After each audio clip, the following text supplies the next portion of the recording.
Assalamualaikum warahmatullahi wabarakatuh. Salam dan bahagia. Halo Bapak Ibu guru hebat, bagaimana kondisi saat ini? Pasti dalam keadaan baik-baik saja ya. Bapak Ibu guru hebat, dalam kesempatan kali ini, dalam video ini saya akan melaporkan aksi nyata saya pada modul 1.4 yaitu budaya positif. Bapak Ibu guru hebat, perkenalkan saya adalah Sari Makfiroh, calon guru penggerak angkatan 7 dari Kabupaten Demak, Provinsi Jawa Tengah. Di sini saya memiliki fasilitator yaitu Bapak Fajri M. Hanif dan pengajar praktek Ibu Sri Murniati. Adapun latar belakang dari kegiatan ini yaitu selama seseorang merasakan tekanan-tekanan dari lingkungan, maka proses pembelajaran sulit terjadi dan salah satu tanggung jawab kita sebagai seorang pendidik adalah menghilangkan atau mencabut gangguan-gangguan yang menghalangi proses pengembangan potensi murid. Untuk itulah menciptakan lingkungan positif itu perlu dilakukan agar terbentuknya budaya positif. Nah, budaya positif akan terbentuk melalui lingkungan yang aman dan nyaman. Lingkungan seperti itulah yang nantinya akan memberikan murid kesempatan dan kebebasan untuk berproses. Tujuan mewujudkan budaya positif yang pertama yaitu membentuk keyakinan kelas. Yang kedua, menumbuhkan motivasi internal melalui penerapan disiplin positif. Yang ketiga, menumbuhkan nilai-nilai kebajikan. Dan yang keempat, mengambil posisi kontrol sebagai manajer dan melaksanakan segitiga restitusi dalam menyelesaikan sebuah masalah. Nah, Bapak Ibu guru hebat, tujuan mewujudkan budaya positif itu yang pertama adalah terbentuknya keyakinan kelas. Yang kedua, tumbuhnya motivasi secara internal pada diri siswa atau murid kita. Yang ketiga, tumbuhnya nilai-nilai kebajikan pada murid-murid kita. Serta yang keempat, guru mampu menerapkan posisi manajer dan menggunakan segitiga restitusi dalam memecahkan sebuah masalah. Yang kelima, murid mampu menemukan solusi dari masalah yang dihadapinya. Nah, yang terakhir, murid memiliki karakter yang kuat, terutama karakter profil pelajar Pancasila. Ini yang akan menjadi penekanan yang terlebih khusus. Bapak Ibu guru hebat, lini masa dari tindakan yang telah saya lakukan, yang pertama, saya menghadap kepala sekolah untuk menjelaskan pentingnya penanaman budaya positif serta keyakinan kelas dan meminta izin kepala sekolah untuk melakukan pengimbasan bersama rekan-rekan guru. Yang kedua, saya mengumpulkan rekan-rekan guru untuk melakukan pengimbasan tentang pemahaman materi budaya positif. Dan yang ketiga, saya berkoordinasi dan berkolaborasi dengan wali kelas untuk membuat keyakinan kelas masing-masing. Bapak Ibu guru hebat, dukungan yang diperlukan agar aksi ini berjalan dengan baik, yang pertama yaitu dukungan dari kepala sekolah, rekan guru, serta murid agar tindakan yang telah disusun dapat dilakukan secara lancar dan menyeluruh. Kemudian dukungan yang kedua adalah sarana dan prasarana untuk menumbuhkan budaya positif di sekolah. Dan yang terakhir yaitu dukungan dari orang tua dalam melakukan budaya positif di rumah. Bapak Ibu guru hebat, berikut ini adalah video rekaman dari proses pengimbasan aksi modul 1.4. Bapak Ibu guru hebat, di sini dalam melakukan pengimbasan saya bekerja sama dengan sekolah, terutama pada komunitas belajar yang ada di sekolah saya, yaitu di dalam komunitas belajar SD Negeri Cetaksari. Komunitas ini biasanya kita lakukan setiap bulannya melalui kegiatan Sinau Bareng. Nah, dalam kesempatan aksi nyata pengimbasan modul 1.4 ini, saya melaksanakannya dalam kegiatan Sinau Bareng melalui komunitas belajar di SD Negeri Cetaksari 1. Atas waktu yang diberikan kepada Ibu. Assalamualaikum warahmatullahi wabarakatuh. Ibu-ibu, bapak-bapak, guru SD Negeri Cetaksari yang saya hormati, Terima kasih sekali Bu Sari pada siang hari ini sudah membawa kita kepada perubahan, utamanya untuk mengajar di kelas, bagaimana agar pembelajaran di kelas lebih menarik, lebih kreatif, lebih disukai oleh anak-anak, dan anak-anak bisa lagi memahami adanya penerapan budaya positif yang siang ini dijelaskan oleh Bu Sari, agar kita semua bisa mengikuti, bisa meneladani dari hasil calon guru penggerak, agar pembelajaran di kelas kita lebih baik dan lebih berdaya guna bagi anak-anak. Saya juga mohon kepada Bapak Ibu guru sekalian untuk bisa belajar bersama-sama dengan Bu Sari, bisa memetik dari pengalaman-pengalaman selama pendidikan dilakukan oleh Bu Sari sebagai calon guru penggerak Angkatan 7 Kabupaten Demak ini. Mohon kepada Bapak Ibu guru yang lain untuk bisa bersaing, berdaya guna dengan guru-guru yang lain sehingga bisa lebih menarik, lebih kreatif, pembelajaran di kelas juga lebih menyenangkan. Begitu pesan dari saya selaku Kepala Sekolah SD Negeri Witaksari 1, kita bisa mengambil sisi positif dari kegiatan belajar bersama dengan Bu Sari sebagai calon guru penggerak. Demikian akhir kata, bila ada tutur kata yang kurang berkenan di hati Bapak Ibu, saya mohon maaf. Assalamualaikum warahmatullahi wabarakatuh.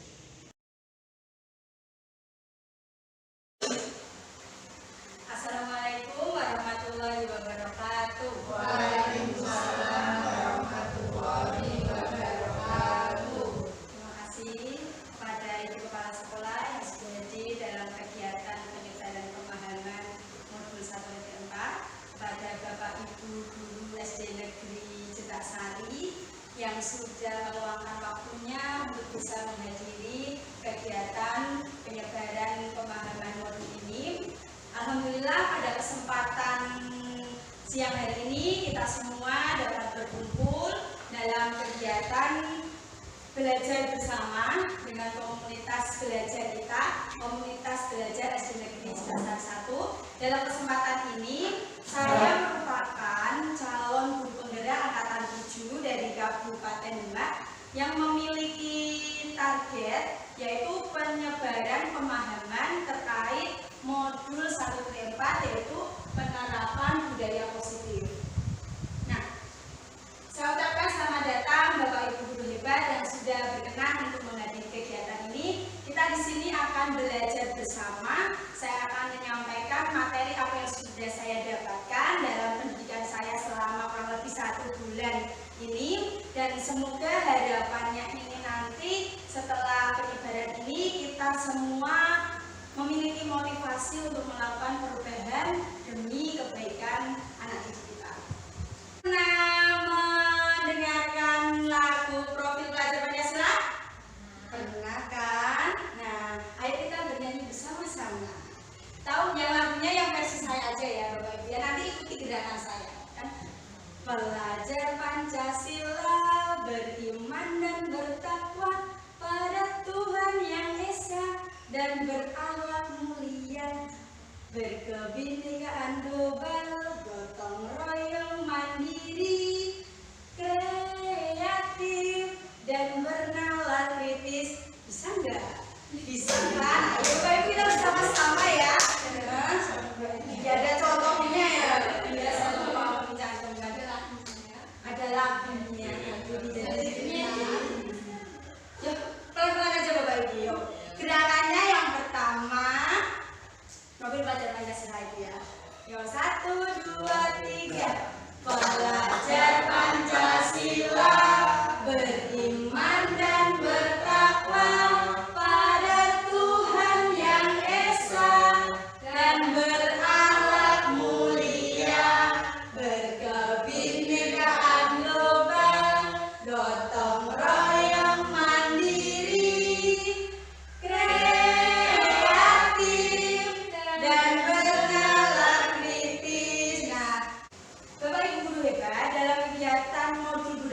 ini ada beberapa item yang akan saya sampaikan nanti, yaitu yang pertama perubahan paradigma, kemudian yang kedua ada disiplin positif, yang ketiga ada kebutuhan dasar manusia, kemudian yang keempat motivasi belajar manusia, yang kelima posisi kontrol restitusi, kemudian yang keenam keyakinan kelas, dan yang terakhir adanya segitiga restitusi.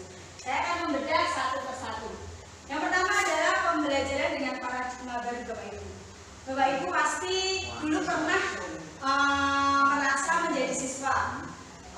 Pasti Bapak Ibu juga membandingkan nih guru saya dulu dengan guru sekarang, pasti sangatlah berbeda. Benar nggak Bapak Ibu? Itu Bapak Ibu lah. Oleh di tahun ini Bapak, di tahun-tahun ini kita harus mulai dengan pembelajaran dengan paradigma baru Bapak Ibu. Karena apa? Karena siswa kita saat ini itu merupakan siswa yang dia lahir dan dia berkembang itu pada masa perkembangan teknologi. Kalau kita melakukan pembelajaran dengan menggunakan sistem guru kita yang dulu, pastinya itu tidak cocok karena zamannya mereka belajar dengan zaman kita belajar itu berbeda. Oleh sebab itu dalam pembelajaran paradigma baru ini kita melakukan pembelajaran yang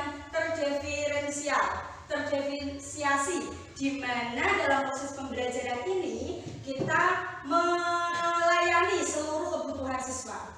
Saya yakin dalam kelas Bapak Ibu guru pasti semua siswa tidak mungkin sama karakternya, terutama dalam gaya belajar, kemudian dalam sikap. Nah, perbedaan itulah yang harus kita akomodir, yang harus kita berusaha untuk memberikan pelayanan prima. Kita tidak boleh melakukan pembelajaran hanya dengan media visual terus, padahal di kelas kita ada siswa dengan kategori dia audio visual dua-dua. Nah, oleh sebab itu dengan pembelajaran terdiferensiasi ini kita mampu melayani seluruh kebutuhan siswa dari berbagai tipe.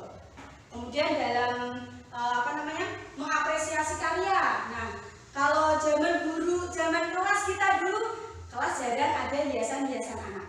Tetapi di dalam pembelajaran terdiferensiasi ini kita sebagai guru harus memberikan ruang kepada anak-anak untuk dia mampu mengeluarkan karya-karyanya, seperti kita memajang hasil karya siswa, kemudian kita melakukan kegiatan berkelompok, nah seperti itu.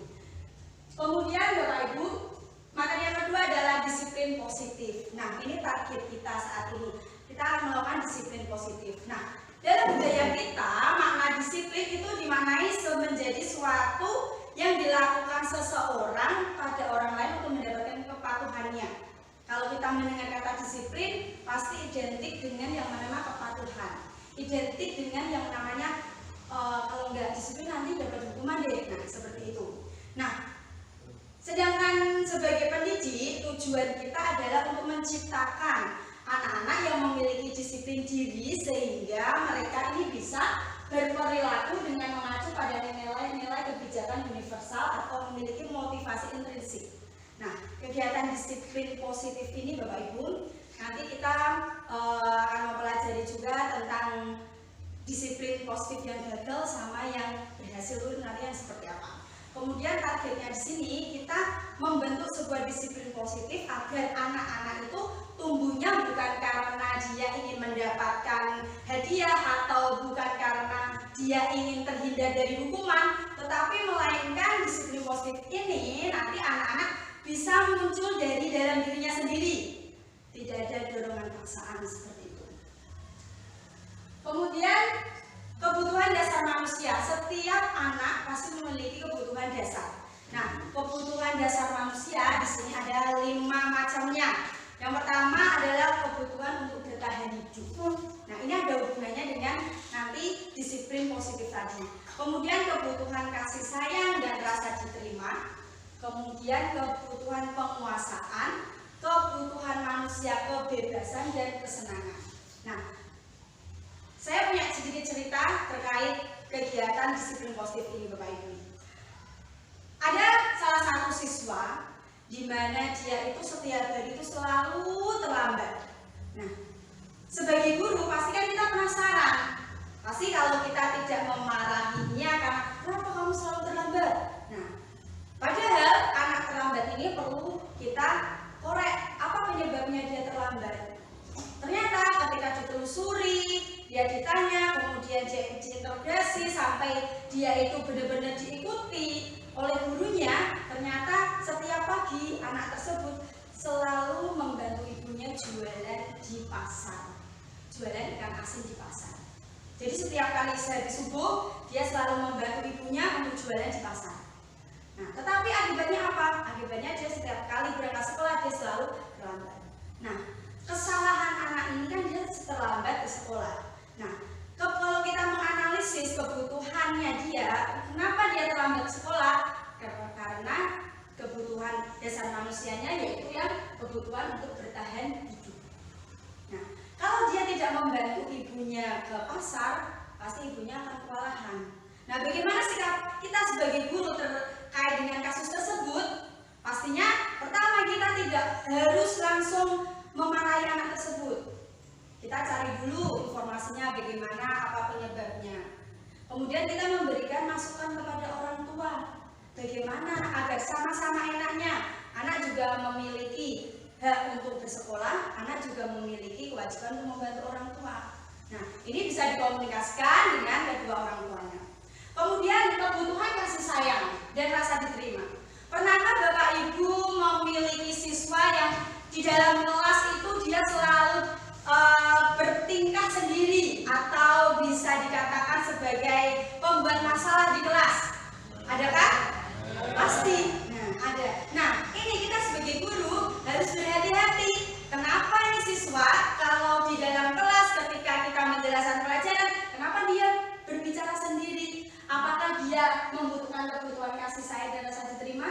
Nah, ini tugas kita sebagai guru untuk mengerti sebab anak tidak melakukan disiplin positif itu apa. Ini beberapa penyebabnya. Bisa terjadi karena dia itu dari dasar bersumber dari kebutuhan dasar hidup, bisa juga bersumber dari kasih sayang, bisa juga bersumber dari penguasaan ataupun kebebasan, atau mungkin ketika anak dia bercanda di dalam kelas, ketika kita mengajarkan materi di dalam kelas, dia hanya ngomong terus. Kalau ditanya tujuannya untuk apa? Biar seneng Bu, kan enak kelasnya ramai. Berarti ini kebutuhan dasar mereka yang sepenuhnya kesenangan. Jadi memang ini adalah dasar kebutuhan manusia. Mau tidak mau, setiap salah satu dari sikap kita pasti akan melalui beberapa titik ini. Nah, kemudian Bapak Ibu dimotivasi perilaku.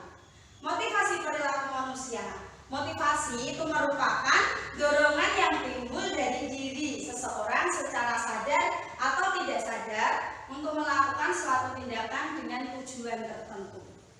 Motivasi perilaku manusia itu ada 3 jenis. Yang pertama itu menghindari ketidaknyamanan dan hukuman.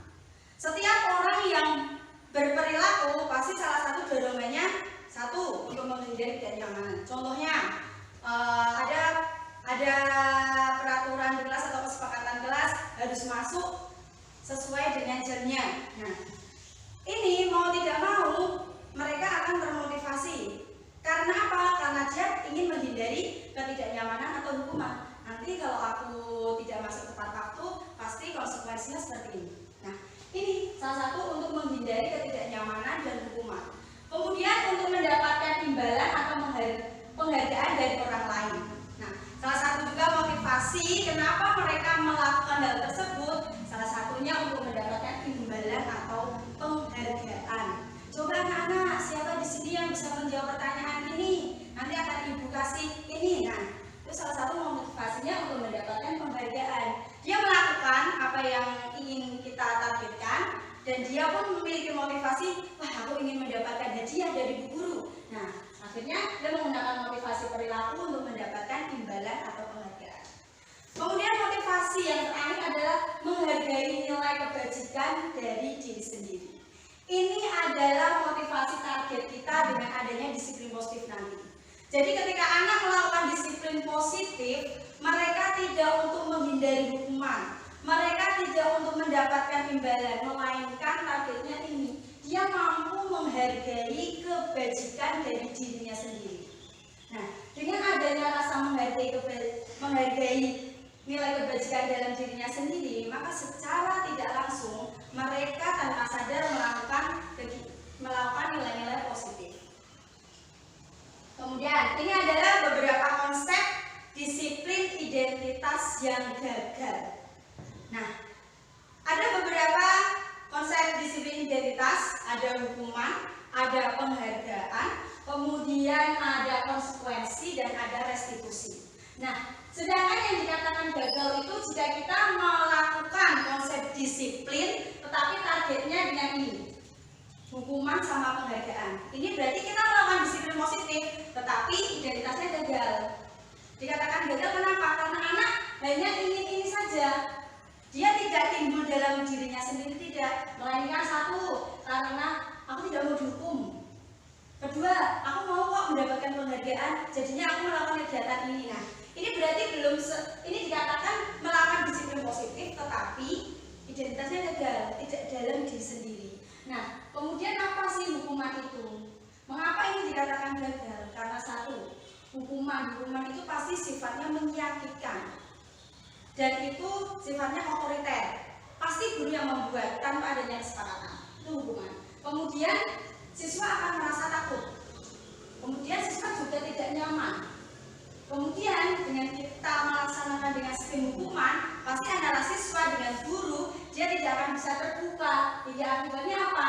Murid menyembunyikan masalahnya.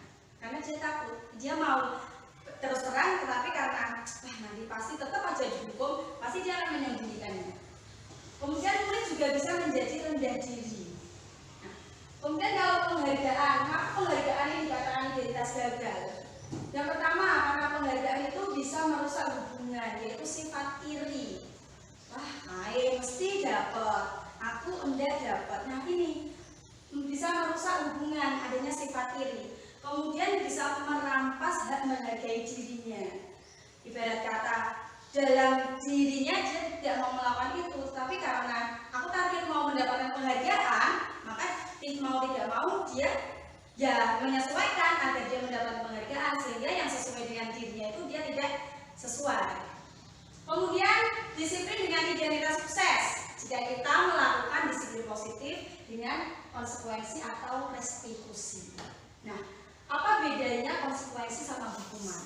Sebenarnya sama-sama dia endingnya itu mendapatkan ya imbalan dari apa yang dia lakukan. Tetapi perbedaannya, kalau hukuman pasti itu terbentuknya secara mendadak saat itu juga. Oke, kamu tidak mengerjakan PR, berarti hukumanmu adalah lari lapangan. Kemudian hukuman pasti banyaknya, dalam artian tidak sesuai dengan apa kesalahannya. Tidak mengerjakan PR, tapi hukumannya lari lapangan. Kan itu tidak sesuai sebenarnya.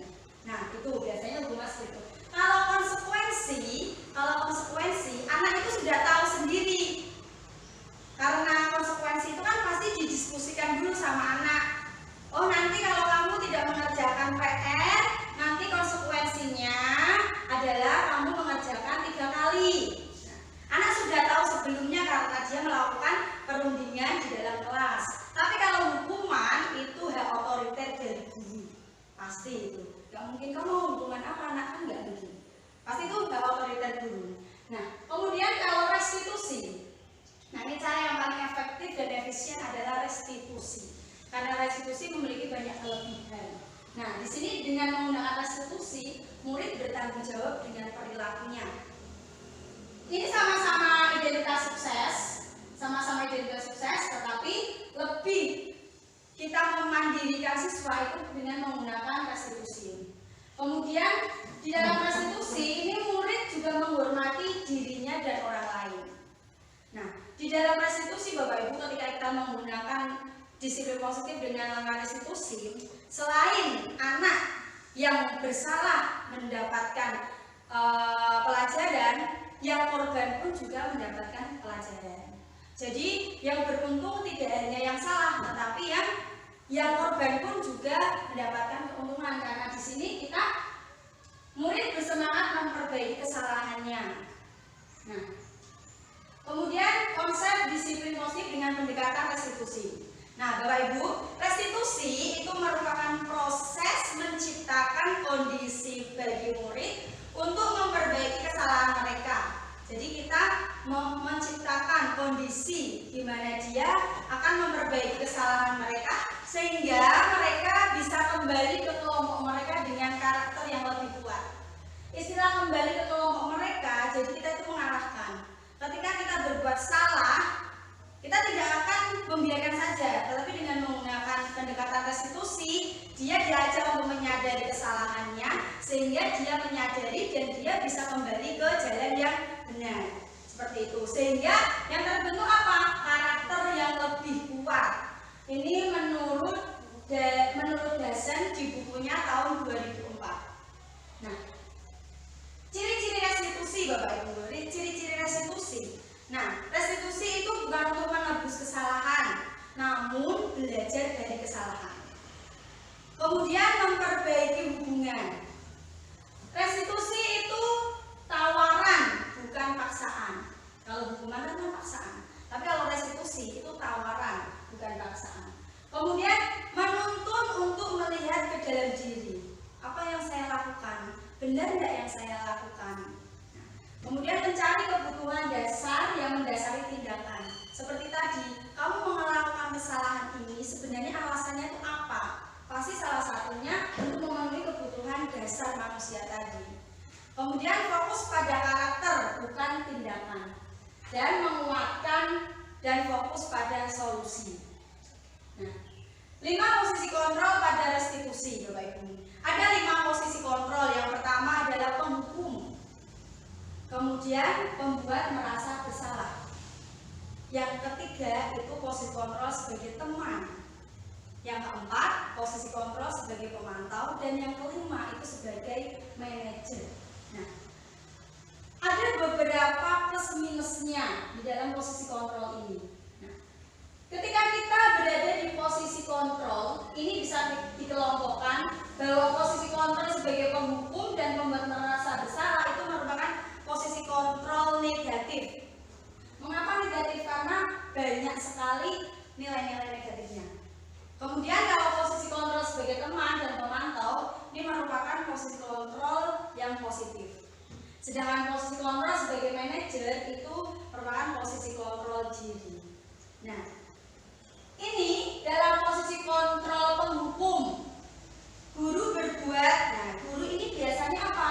Menghadik, menunjuk-nunjuk, kemudian menyakiti. Kamu ini loh, pasti kamu lagi yang salah. Nah, kemudian kalau pembuat merasa bersalah, biasanya guru itu menunjukkan kekecewaannya.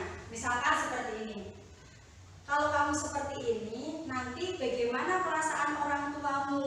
Nah, dia merasa dibuat untuk merasa bersalah, sehingga dia berpikir, oh iya ya, kalau saya sekolah seperti ini nanti orang tua pasti sedih. Nah, ini berarti kita sudah melakukan posisi kontrol sebagai pembuat merasa bersalah. Kemudian posisi kontrol sebagai teman, bagaimana kita? Nah, ini membuatkan alasan-alasan untuk muridnya. Ayolah bantu ibu kerjakan soal ini. Nah, ayolah, nah, dia antara dari segi nada ucapan pun dia seperti nada antar teman. Nah, kemudian kalau posisi pemantau, dia posisi yang dibuat guru itu menghitung dan mengukur.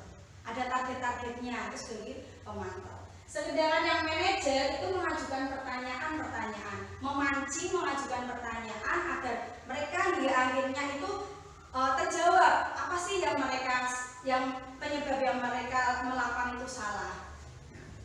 Kemudian guru, contoh perkataan guru sebagai penghukum nih. Kalau kamu tidak melakukannya, saya akan, ini ada sebuah hukuman.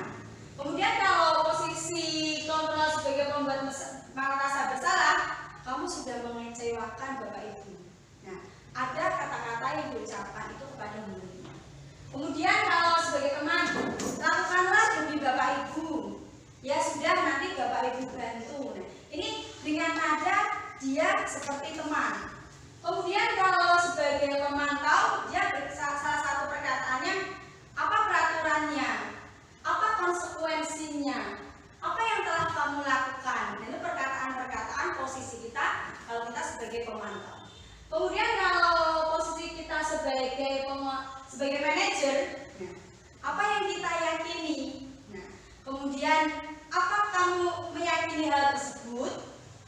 Kalau kamu meyakini, maukah kamu memperbaikinya? Ini kata-kata posisi kontrol kita sebagai manajer. Nah, dari beberapa 5 posisi kontrol ini, target harapan dari pemerintah adalah kita bisa melakukan posisi kontrol sebagai manajer, di mana kita bisa memberikan ruang kepada siswa untuk terbuka, mereka berpikir kritis untuk menyelesaikan masalah mereka dengan pendampingan dari kita. Nah, kemudian hasilnya, perlu kita sadari, kita sejauh ini mungkin telah melaksanakan beberapa posisi kontrol ini, entah itu sebagai penghukum, entah itu sebagai teman, entah itu sebagai pemantau, atau bahkan sebagai manajer. Nah, kalau kita melakukan posisi kontrol sebagai penghukum, hasilnya itu apa? Pasti anak-anak akan memberontak. Kemudian dia pendendam. Nah, kemudian dia menyalahkan orang lain. Kalau kita sering menggunakan posisi kontrol sebagai penghukum, nanti akibatnya ini, hasilnya akan ini. Nah, kalau kita melakukan posisi kontrol sebagai pembuat merasa bersalah, nanti hasilnya akan apa? Siswa mungkin akan sering menyembunyikan karena dia sebagai merasa bersalah. Oh, aku tidak mau jujur. Kalau jujur nanti kasihan ini. Nah, kemudian kalau sebagai teman, nanti hasilnya akan ketergantungan. Alah, gampang sama itu, pasti kita akan tidak diapa-apakan. Nah, karena dia posisinya sebagai teman. Kemudian kalau sebagai pemantau ini menyesuaikan bila diawasi. Kalau tidak diawasi, ya dia pasti akan seenaknya. Kalau diawasi pasti dia akan baik-baik saja. Nah, kemudian kalau hasil dari posisi kontrol sebagai manajer, yaitu adanya penguatan watak dan karakter. Nah, kemudian ini dampak bagi murid nih. Pasti kalau kita sebagai penghukum, murid akan mengulangi kesalahan itu berkali-kali. Hukumannya kan cuma lari lapangan, gampang, nggak mengerjakan PR lagi. Nah, kemudian ini siswa menjadi rendah diri kalau sebagai kontrol teman. Tetapi kalau kita melihat sebagai kontrol manajer, nah di sini siswa mampu mengevaluasi diri, bagaimana dia menjadi diri yang lebih baik. Lalu kita menggunakan posisi kontrol sebagai manajer. Nah, Bapak Ibu, dengan adanya disiplin positif, pasti ada beberapa langkah yang bisa kita lakukan. Yang pertama, salah satunya adalah dengan keyakinan kelas. Nah, dengan keyakinan kelas, mengapa sih keyakinan kelas, tidak peraturan kelas? Kalau zaman dulu-dulu ada yang namanya kesepakatan kelas. Kemudian ada yang namanya peraturan kelas. Nah, mengapa kita menggunakan kata keyakinan, tidak menggunakan kata peraturan? Kalau kita menggunakan kata keyakinan, pasti itu berasal dari diri kita sendiri. Karena kita yakin, pastinya secara tidak langsung kita akan melakukannya. Nah, contohnya di sini. Mengapa kita memiliki peraturan tentang penggunaan helm pada kendaraan bermotor? Nah, mengapa kita memiliki peraturan tentang penggunaan masker dan mencuci tangan setiap hari? Pasti kan ada keyakinannya. Oh iya, kalau kita menggunakan helm, pasti kalau jatuh kepala kita akan sama. Itu keyakinan dalam diri.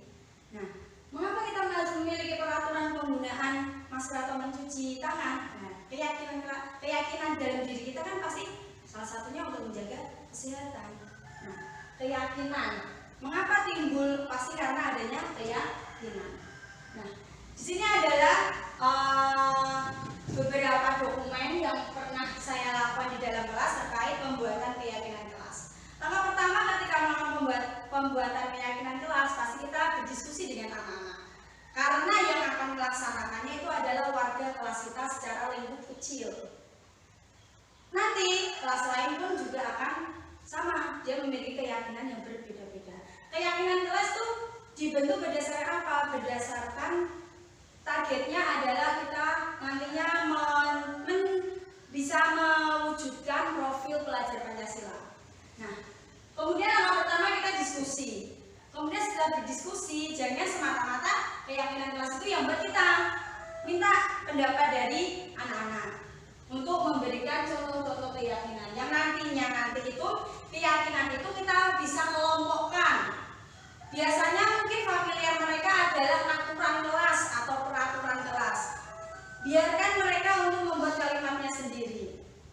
Contohnya misalkan mengumpulkan PR tepat waktu, mengerjakan tugas dari guru, itu kata-kata mereka. Dan nanti kita kelompokkan untuk membuat sebuah keyakinan. Apakah itu nanti masuk dalam keyakinan disiplin, apakah itu nanti masuk ke dalam keyakinan menghargai orang lain. Nah, itu nanti tugas kita bersama-sama kelas untuk mengelompokkannya. Jadi mengapa? Karena keyakinan kelas itu sifatnya netral sama luas.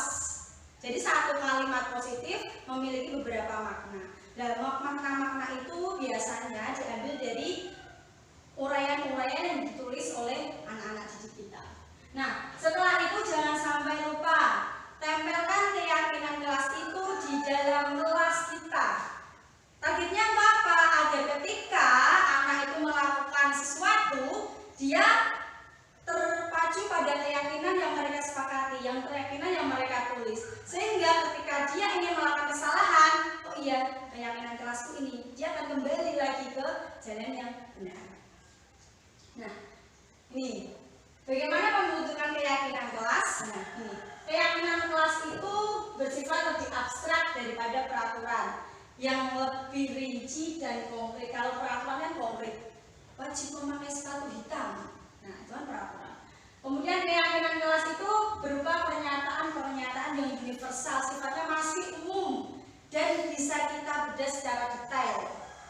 Kemudian pernyataan kelas itu senantiasa menggunakan dalam bentuk positif.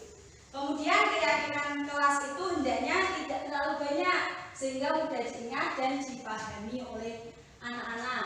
Nah, keyakinan kelas sebaiknya sesuatu yang diterapkan di lingkungan tersebut. Harapannya dengan ada keyakinan sehingga menimbulkan sesuatu suasana yang hayulah. Kemudian semua warga kelas hendaknya ikut berkontribusi dalam pembuatan keyakinan kelas ini. Seperti curah pendapat sebelum kita menentukan keyakinan kelas, kita mencari informasi-informasi dari anak-anak didik kita terlebih dahulu. Nah, ini contoh keyakinan kelas yang ada di kelas 5. Ini menggunakan kalimat yang abstrak, tidak detail, tetapi di dalam makna ini memiliki beberapa makna rinci. Ini hasil pengelompokan dari anak-anak, sehingga kita nanti ketika anak-anak kan pasti membuatnya mengumpulkan tugas tepat waktu, itu kan sangat rinci. Nah, tetapi kalau keyakinan itu sifatnya luas, selalu bersikap positif. Selalu bersikap positif ini kan banyak. Pertama, tidak berbicara sendiri saat guru menjelaskan. Ini maksudnya di keyakinan ini bersikap positif. Nah, kemudian senantiasa menjadi diri terbaik. Kemudian percaya dan menghormati orang lain serta barang miliknya. Kemudian senantiasa membantu, berkomitmen terhadap setiap tugas. Ini salah satu dari beberapa contoh keyakinan kelas. Jadi keyakinan kelas itu bersumber dari peraturan yang kita buat, kemudian kita membuatnya dalam kalimat positif yang sifatnya itu universal. Nah, kemudian kita menuju ke segitiga restitusi. Apa itu segitiga restitusi, Bapak Ibu? Segitiga restitusi itu memiliki 3 elemen. Elemen yang pertama, kalau kita melakukan segitiga restitusi, yaitu menstabilkan identitas. Nah, setiap orang pasti pernah melakukan kesalahan. Jadi kita menstabilkan identitas dulu. Jangan tiba-tiba kita langsung memarahi anak dan langsung memberikan ini. Nah, kita stabilkan identitas dulu. Kemudian, nah ini salah satunya. Kamu bukan satu-satunya yang pernah melakukan ini. Nah, kita stabilkan dulu identitasnya. Jangan kita mendahulukan emosi kita. Nah, kemudian langkah yang kedua yaitu validasi tindakan yang salah. Kita mencari nih, ini yang dilakukan anak kita itu salah, dan ini kita memvalidasinya. Nah, kamu tentunya punya alasan mengapa melakukan ini. Kemudian adakah cara yang lebih efektif untuk mendapatkan apa yang kamu butuhkan? Nah, kita memvalidasi dulu. Kemudian baru yang langkah terakhir kita menanyakan keyakinan kelas. Karena sebelumnya kita sudah membuat keyakinan, maka di pelaksanaan segitiga restitusi inilah kita melakukan keyakinan kelas, menanyakan keyakinan kelas. Nah, keyakinan kelas apa yang telah kita sepakati? Kemudian ini kamu ingin menjadi orang seperti apa?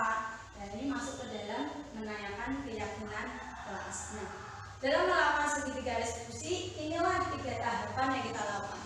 Pertama, kita menstabilkan identitas, kemudian kita memvalidasi tindakan, kemudian yang keempat, kita menanyakan keyakinan. Nah, Bapak Ibu akan saya tayangkan salah satu contoh penerapan segitiga restitusi yang pernah saya lakukan.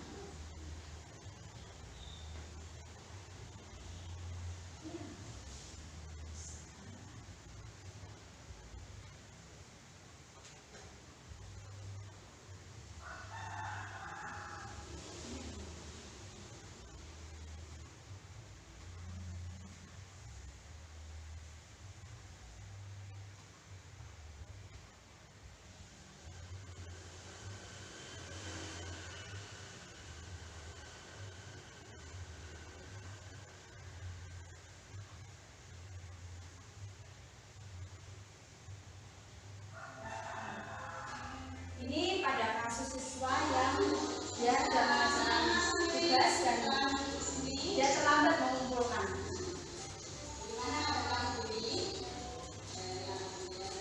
Jadi tahu kenapa itu lambat di sini? Ini mari kamu sudah mengoreksi semua pelajaran kelas. Tapi ternyata kamu belum mengumpulkan tugas. Jadi, nilai kebajikan apa yang kamu sekalian di kelas? Nah, di sini dalam kumpulan. Sekarang jadi apa yang akan kamu lakukan? Nah, di sini dia berusaha nih, kesalahannya dia itu apa? Terus dia mampu untuk berpikir kritis untuk menyelesaikan agar kesalahan dia itu hilang.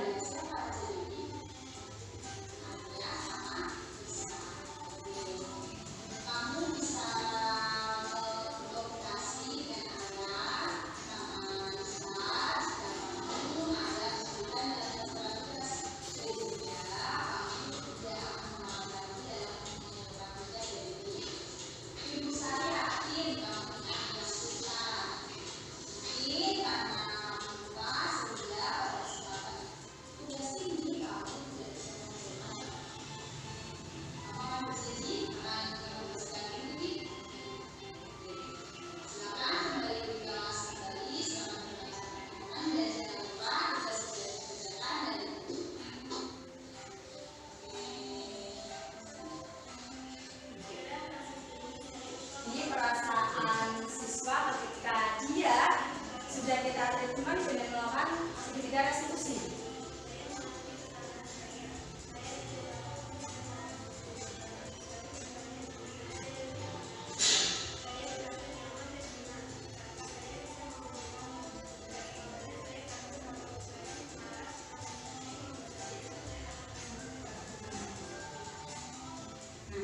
Kalau dilihat dari testimoni dari murid yang sudah kita melakukan treatment segitiga restitusi, Bapak Ibu, dengan segitiga restitusi sebenarnya situasi kita itu bisa menjadi situasi yang netral, enak. Kita bisa terbuka, siswa bisa terbuka dengan kesalahan mereka, karena kita tidak langsung menggunakan kata-kata kasar, tetapi kita menggunakan kata-kata yang mampu membuat siswa itu terbuka. Kita menanyakan alasannya, kemudian mereka disadarkan kalau perbuatan mereka itu salah. Nah, seperti itu Bapak Ibu. Bapak Ibu guru yang hebat, nah itulah penerapan dari segitiga restitusi. Tadi ada 3 kunci dari penerapan segitiga restitusi. Yang pertama yaitu apa? Menstabilkan identitas dulu. Nah, kemudian yang kedua adalah kita melakukan validasi tindakan, dan yang terakhir kita menanyakan keyakinan kelas yang ada di dalam kelas kita. Nah, Bapak Ibu,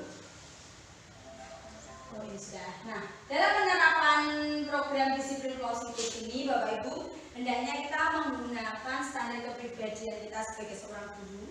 Kemudian kita juga menggunakan profesionalisme kita sebagai guru, dan kita juga menggunakan sikap sosial yang baik, di mana guru itu mampu merefleksi dari apa posisi kontrol kita, kemudian bagaimana kita bisa menjadi seorang among yang baik, di mana kita mampu untuk menggunakan posisi kontrol sebagai manajer tadi, sehingga mampu menuntun murid-murid kita itu menjadi murid yang mandiri dan merdeka serta bertanggung jawab.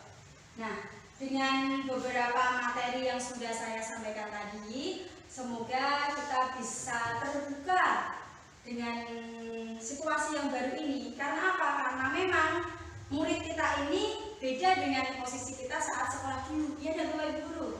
Nah, pastinya berbeda. Kenakalannya pun levelnya juga berbeda. Kalau saat zaman kita dulu, kita dihukum aja sudah kapok. Tapi kalau sekarang, apa yang terjadi? Mengulang lagi, bantah sama gurunya. Nah, itulah salah satu solusinya itu pemerintah memberikan kita segitiga restitusi ini.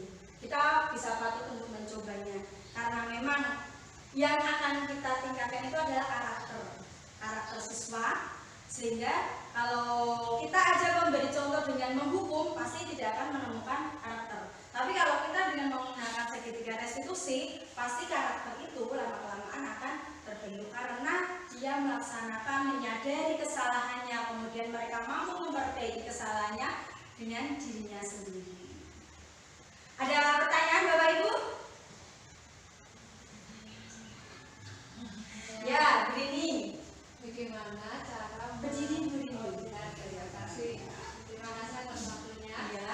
Saya mengajukan pertanyaan untuk aksi ini ya Bu. Ya, merefleksi murid seperti maaf Fajar contohnya. Itu kan kita beri refleksi yang paling ringan sampai ke antar itu, tapi sekali selalu seperti itu.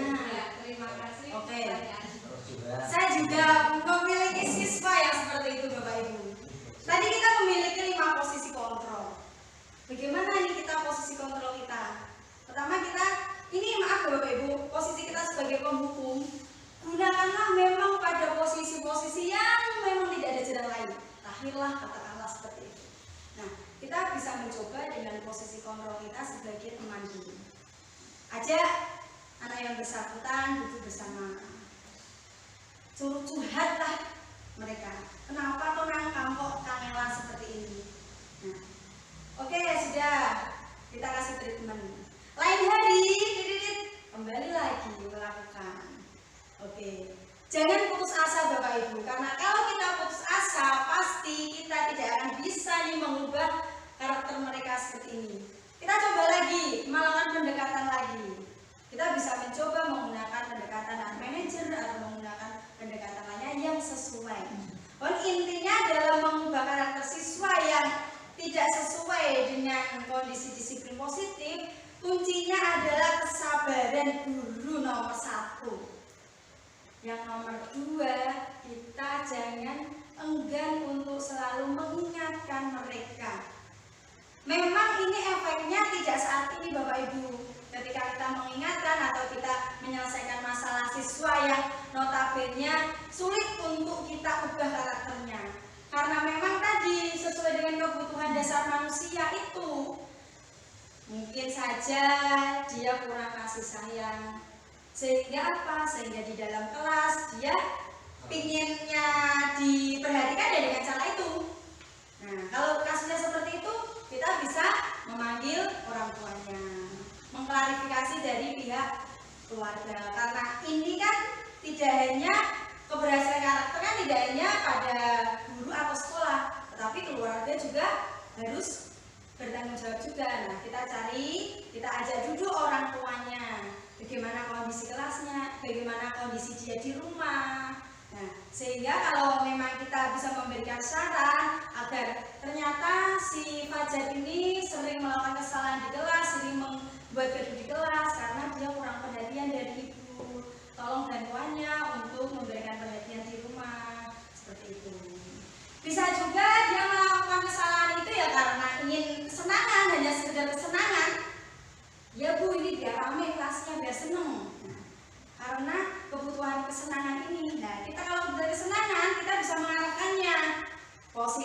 gimana dia bisa berbuat seperti itu, posisi bagaimana dia bisa berbuat seperti ini. Nah, kita berusaha untuk menyadarkannya. Lagi-lagi kita menggunakan 3 langkah dari segitiga restitusi. Jangan langsung kita sebagai penghukum. Nah, karena itu nanti dampaknya siswa pasti satu, besarnya nanti dia akan menjadi pendendam. Nah, dia tidak berusaha untuk merefleksi diri, tapi dia berusaha untuk membalas dendam. Dulu aku tuh diginiin sama guruku. Nah, nanti dampaknya di besarnya itu. Nah, itu solusinya seperti itu, Bu, bisa diterima. Oke. Ada lagi teman-teman? Yang khusus iya. Saya ingin bertanya berkaitan dengan kelas Busari dalam penerapan disiplin positif ini, kesulitan yang dihadapi dalam proses penerapan disiplin positif. Terima kasih. Ya, terima kasih atas pertanyaannya, Bu. Nah, kesulitan ini hambatan saya ketika saya melaksanakan disiplin positif ini. Pertama itu membuat pikiran anak atau membuat keterbukaan anak siswa itu untuk membuka, yuk kita buat pertama adalah aturan kelasnya dulu. Nah, di situ karena apa? Karena anak belum terbiasa untuk menguraikan pendapat mereka. Jadi ketika saya menyuruh yuk buat peraturan, yuk pasti peraturannya hanya itu dan rata-rata anak hampir sama, tidak bisa luas. Nah, kemudian hambatan yang kedua, ketika sudah terbentuk, karena ini sesuatu hal yang baru, pasti mereka banyak lupanya. Dan kita sebagai guru jangan sesekali berhenti untuk mengingatkan. Selalu kita ingatkan, entah itu di tengah-tengah perjalanan saat kita mengajar ataupun ketika kita bersama mereka, selalu ingatkan, ini loh keyakinan kelas kita seperti ini. Kalau kita melaksanakan keyakinan kelas kita, nanti kita bisa menjadi seperti ini. Nah, itu. Kemudian hambatan yang selanjutnya adalah ya karena ketika anak itu belum terbiasa, pastinya dia sering lupa. Ketika dia sering lupa, ya dia pasti akan melakukan hal sama. Tapi solusinya, anak-anak dibuatkan buku yang namanya buku kontrol. Jadi setiap kali dia melakukan kesalahan, tulis nih kesalahan yang pernah, 1 hari ini kesalahannya apa. Atau kita bisa membuatkannya adalah buku refleksi diri mereka. Kalau kita kan punya refleksi diri guru, nah mereka kasih buku kosong untuk membuat refleksi diri mereka. Nah, sesekali buku refleksi itu kita kumpulkan, kita lihat. Rata-rata kan mereka akan menceritakan, kita tentukan refleksi itu nanti kamu silakan tulis perasaan kamu, kemudian apa yang kamu lakukan, hal baik apa, kemudian hal baik yang tidak baik itu apa, terus di buku refleksi itu. Nah, itu nantinya lama-kelamaan kita bisa melihat secara tidak langsung, kita bisa melihat kepribadian mereka, secara tidak langsung kita mengajarkan mereka. Ya, hal yang baru memang perlu kita untuk selalu yang namanya ingatkan terus. Jangan sampai kita sebagai guru lelah untuk mengingatkan, karena kalau kita lelah pasti kita akan kecolongan Bapak Ibu. Ya enggak? Ya kan? Nah, seperti itu.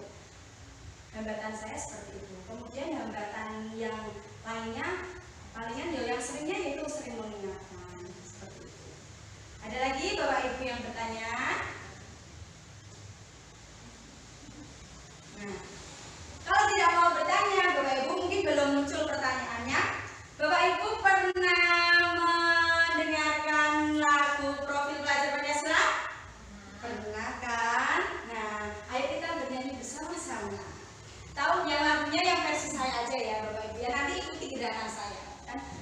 Pelajar Pancasila beriman dan bertakwa pada Tuhan yang Esa dan berakhlak mulia, berkebinekaan global, gotong royong mandiri, kreatif dan bernalar kritis.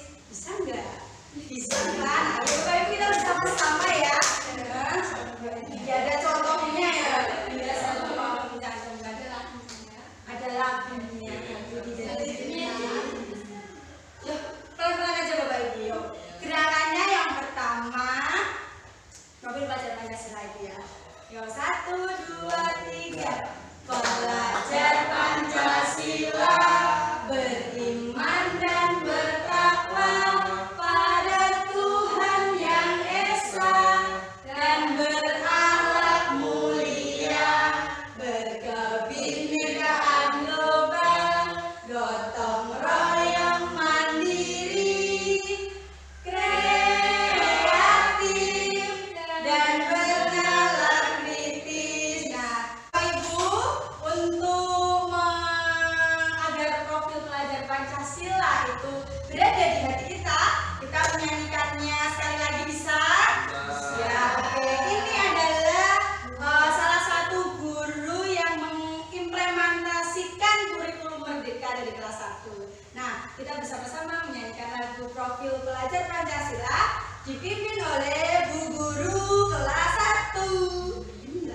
Ayo teman-teman. Ayo teman-teman, sebelum nyanyi kita tepuk tangan dulu. Tepuk 1, tepuk 2, tepuk 2, tepuk 1.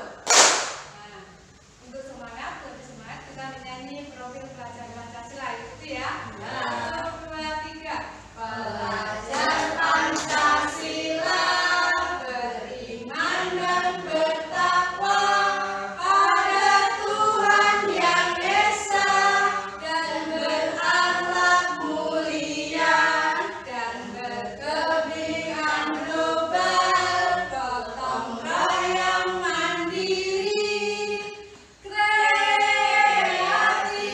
dan bernalar kritis. Terima kasih. Lagi, biar tambah bersemangat. Oke Bu, lanjut. Satu, Masih semangat, Bu? masih semangat kan? Ya, tepuk semangat. Semangat, semangat, semangat. Udah. Yes. Yes. Kita menyanyi sekali lagi ya. Satu kali lagi. 1, 2, 3. Pelajar Pancasila, beriman dan bertakwa pada Tuhan yang Esa, dan berakhlak mulia, dan berkebinekaan global, gotong royong mandiri, kreatif dan bernalar kritis. Terima Oke, kasih. terima kasih guru saya kelas 1. Ya, teman-teman, itu penyemangat kita pada pertemuan kita hari ini. Nah, semoga dari kita menyanyikan profil pelajar Pancasila tadi mampu tumbuh di dalam diri kita sehingga kita bisa menuntun anak didik kita menuju ke target, yaitu pelajar Pancasila. Semangat Bapak Ibu guru. Nah, Bapak Ibu, profil pelajar Pancasila itu menjadi titik acuan kita dalam melakukan disiplin positif. Mengarahnya itu nanti di situ. Kita mampu menciptakan murid yang berakhlak baik. Kemudian kita mampu menciptakan murid yang memiliki kemandirian, kemudian berpikir kritis, serta mampu untuk bergotong royong juga. Nah, targetnya itu di situ. Nah, ini salah satu caranya adalah dengan menerapkan disiplin positif. Ketika kita sudah mampu untuk menerapkan disiplin positif, pastinya suasananya pasti akan mendukung. Hal ini mampu berjalan dengan baik ketika seluruh warga mendukung Bapak Ibu. Jadi jangan sampai antar warga kelas itu tidak saling mendukung. Kalau tidak saling mendukung pasti hal ini tidak akan bisa terjadi. Nah, kemudian saling antar warga sekolah juga saling memberi masukan. Sebaiknya seperti ini. Nah, kemudian juga dengan adanya disiplin positif ini juga kita bisa membuat karakter siswa-siswa kita itu sesuai dengan profil pelajar Pancasila, di mana dia harus beriman dan bertakwa kepada Tuhan Yang Maha Esa. Dan ini sudah kita lakukan di sekolah kita. Kalau saya melihat setiap pagi pembiasaannya sudah bagus, sudah berdoa, kemudian sudah baca Asmaul Husna. Nah, kemudian berkebinekaan global. Kita setiap pagi sudah menyanyikan lagu wajib nasional. Kemudian setiap Senin dan hari-hari nasional kita juga memperingati dengan kegiatan upacara. Nah, itu contoh-contoh itu yang sudah kita aplikasikan. Semoga tidak runtuh, dalam artian tidak, walaupun perkembangan zaman ini meningkat, kegiatan-kegiatan itu tetap kita laksanakan sehingga kita mampu menciptakan anak yang bisa berprofil Pancasila, dan kita juga mampu melaksanakan visi dari misi sekolah kita. Bapak Ibu, ada pertanyaan? Tidak ada? Kalau tidak ada, nah, terima kasih kepada Bapak Ibu. Ini yang bisa saya sampaikan. Kemudian saya berharap semoga kita memiliki niatan untuk melakukan perubahan demi anak-anak didik kita agar mereka bisa mencapai posisinya mereka sesuai dengan kehendaknya. Terima kasih kepada Bapak Ibu guru semua. Demikian dari saya. Apabila ada kesalahan baik tutur kata ataupun kata-kata yang salah, saya sebagai manusia biasa meminta maaf. Semoga apa yang saya sampaikan hari ini bermanfaat untuk Bapak Ibu semua, bermanfaat untuk sekolah kita juga. Terima kasih. Wassalamualaikum warahmatullahi wabarakatuh.